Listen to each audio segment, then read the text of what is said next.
So, anyone want a tug of war?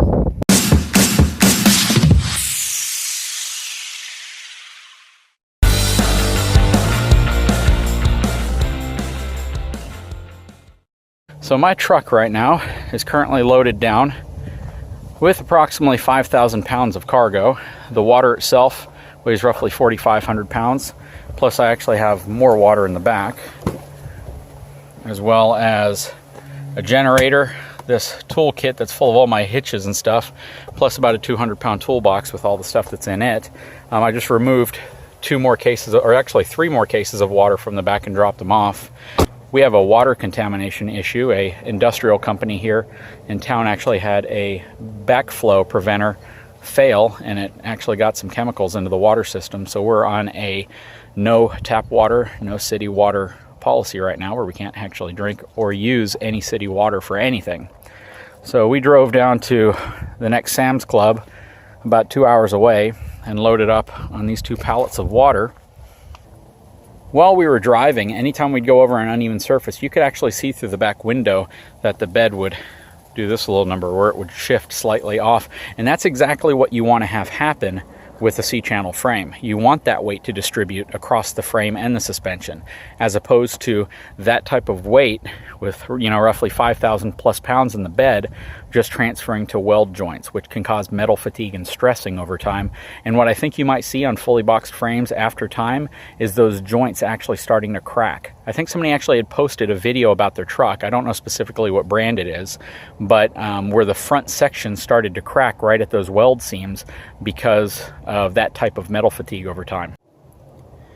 If you look at the rear leaf springs of my truck, I am actually just on the overload springs. It doesn't look like they're compressing them at all yet, but I'm just on them. Here's a side view. The truck actually is sitting pretty level. It's not squatted down in the back too much, but if I did have to say, there's probably roughly an inch, maybe an inch and a half of squat in the back right now. This is really where that heavy-duty front suspension on the 450 comes in handy, because it adds that extra weight to the front of the truck that really stabilizes the ride when you have a load this heavy in the back. And here's the leaf springs on the other side, which is slightly up on an embankment, so it's going to be pressing down on it a little bit more than the other one.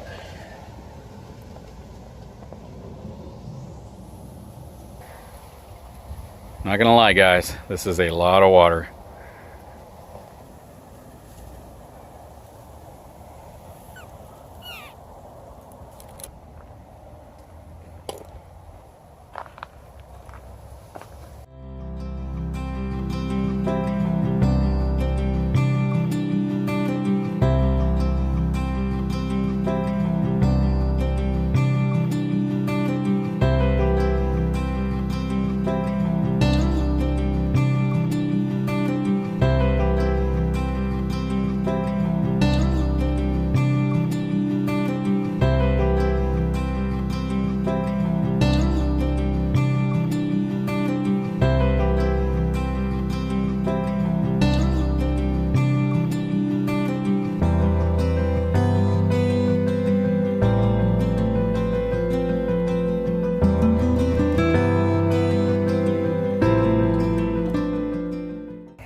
Anyways, guys, this was a really good opportunity for me to kind of demonstrate the point I was talking about and show you exactly, you know, what effect a significant amount of weight can have over the rear axle of your truck, and why you may want a little bit of that frame flex built in there.